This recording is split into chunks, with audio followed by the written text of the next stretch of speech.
All right, welcome to another video from the Outdoor Analyst. I've got a super fun one for you today.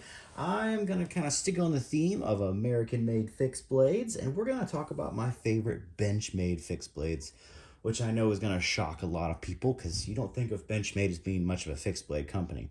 So before I break into it, hey, if you wouldn't mind, like, subscribe. Every subscription, every like really does help a small channel like mine, so I would definitely appreciate it.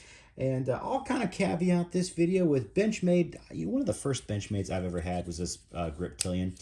I think I've had this for over 20 years easily, and it has been sharpened. I've got some plastic on it right now. This thing has been sharpened. It has done fish. It has done tons of squirrels, pretty much about everything, and held up incredibly well for 154 cm. I really enjoy this knife. It is super fun. We're talking about fixed blades, and then I really fell in love with the bug out. This is the second kind of set of scales. Put some Star Wars scales on there. Just thought that was pretty cool. Um, but I love the bug out, and honestly, recently, the mini Infidel instead of the full size. I went from the full size to the mini and crew wear, and this thing has just been immaculate. As you can see, I really do like Benchmade folders. But a lot of people don't give them, well, they give them a lot of crap for a lot of good reasons, but they don't talk about their fixed blades that much because honestly, they're generally overpriced. And for the most part, you just don't get, what you think you should for the money, especially steel wise. So I'll kind of start off with, I was going to do a top five. Maybe this will be a top five. Really, I only have five Benchmade fixed blades because I've really not loved a lot of their new stuff. I think it's incredibly overpriced. I think one of the first ones that I ended up starting off with was back in the GWatt days. This old school Osborne and S30V. And you know what? This thing is held up incredibly well. It's actually very ergonomic for kind of a tactical camp knife. And it's really a kind of a do-it-all. For about a 5-inch blade of S30V, it's crazy thick, but a little bit light because of the taper that it does. Holds a really good edge. And as weird as it is, you know what? People throwing this on their belt or their vest back in the day, this was an excellent knife. And honestly, it's super comfy and a lot of grips for being how thin that it is because it's very well designed. Honestly, it gets you at all the right places. And you can choke up on it. You can do fine work, detail work. You can do animals with it. You can do other tactical things if you need to, but this was a really good field knife. And you know what? I still love it.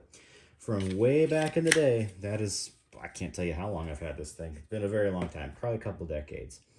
And then I actually got excited about Benchmade again when they started jumping out in really good steels, like CPM 3V, and they pulled out the Luku. And the Luku I've had essentially, I really loved the idea of this because you can get super close to the edge. You can do a lot of good work. Yeah, the grip's not like my absolute favorite, but kind of feels a little Mora-esque. But the 3V when they came out was a little soft. Now, originally, I gave that a lot of crap. Granted, I know why they did it now, just because people were going to abuse this knife and they wanted it to be more on the toughness scale. But it really did sacrifice a lot of edge retention. Is this a great knife? Yes, it is. Is it the best knife they do? Probably not, but it is a pretty good one. And I think they really kind of jumped their prices up, so it's not really worth as much anymore. But it's a cool knife. It was a really good, try from Benchmade, and I appreciate them doing that. Didn't really love the sheath. It works, but it's a very kind of thin leather. But honestly, it's held up pretty good for quite a few years, so can't really judge it on that. But this is a pretty darn good knife for them. The Luku is pretty solid, even though it is a little soft, but it does make it a very tough 3V. After that, I really struggle. The next three are all absolutely interchangeable. So I'm gonna start with the one I've done the most animals with. This is a Steep Country with the gut hook on it. This has been probably the knife I've just zipped up the most deer with. It is a 3-inch of S30V, and I never imagined this would hold up so well to deer, but it just does. I just have not chipped this on bone. It sharpens up really nicely, and now I don't use the gut hook anymore, but it does an incredible job. Now I had to pull this out of my backpack, my hunting bag, just because, that's where it lives. It lives there now.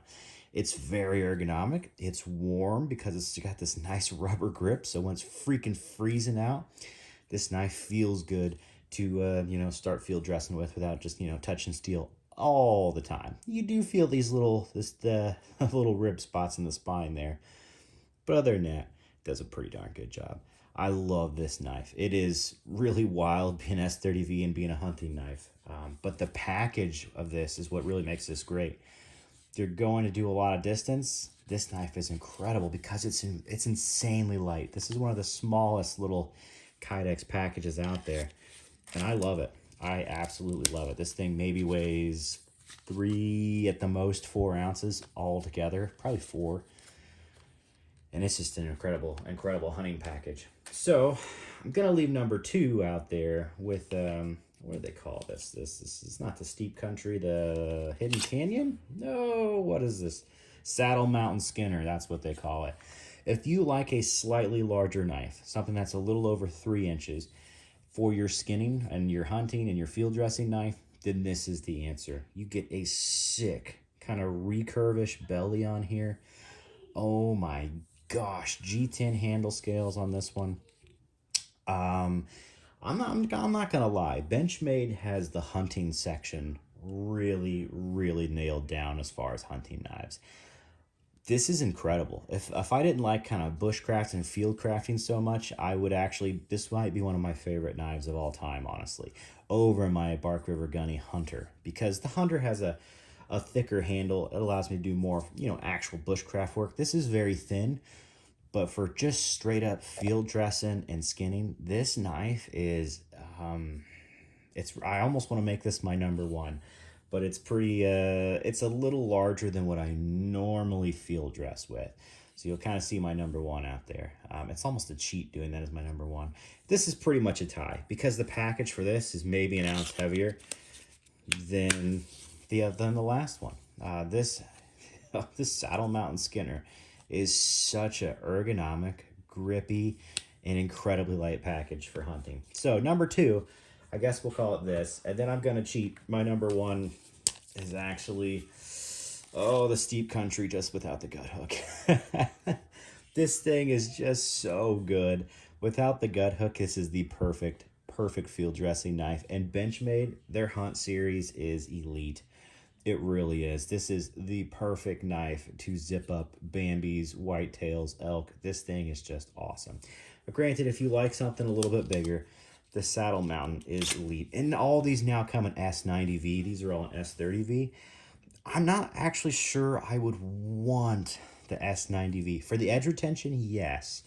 But for the toughness, I think S30V is actually a little tougher. And I think they do these like normal Benchmade, a little bit soft. And I've never had chipping issues with these.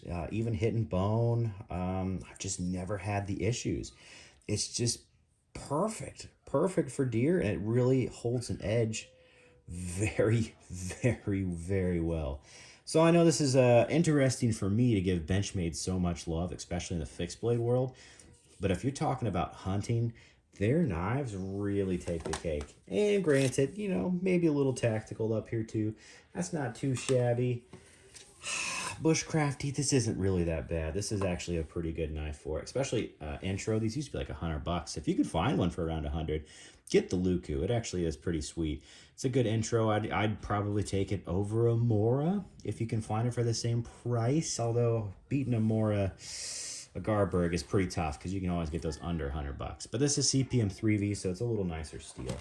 And then whether you like a gut hook or not, I think the Steep Country without it is just better for me now. But if you're a newer hunter, yeah, grab the gut hook on there. It's pretty awesome as well. All right, top 5 Benchmades for 2024. This probably won't change too much. I am not interested in spending $400 or $500 on their bushcraft line just to get regular steel. Not impressed with that. So if they come down on their prices, maybe I'll jump in a little bit more. But I figured they do have some sick knives. Ironically, they have some pretty decent tactical knives, some okay bushcraft knives for the price, and then elite hunting knives. These are actually just amazing.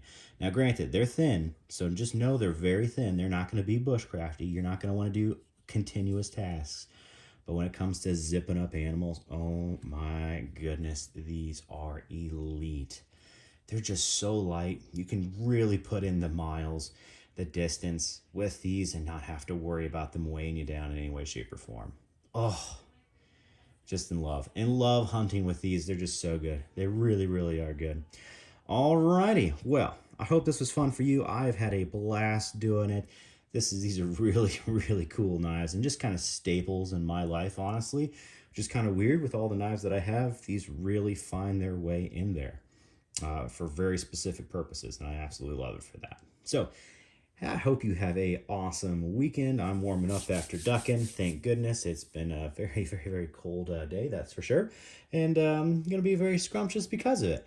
So have an awesome holiday season.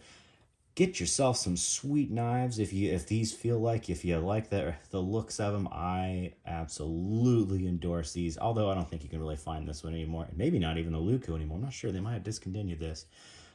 Either way, they're pretty sweet. These are still around. I'd probably honestly prefer the S30V versions over the S90Vs just because it's going to be, I think, a little bit tougher.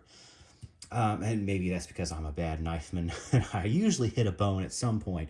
I'm just pretty sure S90V is going to be a little chippy. I could be incorrect. Maybe not. Maybe S90V is better. But I've got really good experience with these. And don't think just because it is that old school S30V that these are not great. Oh my gosh, you can do multiple Bambis without even questioning S30V, which is fantastic. That's just fantastic, and I love that capability. So, all right, have a great one. Like, subscribe. I would definitely appreciate it. Let me know if you have some other preferences in Benchmade, some that I should check out. I'm always happy to do so. I'll catch you on the next one.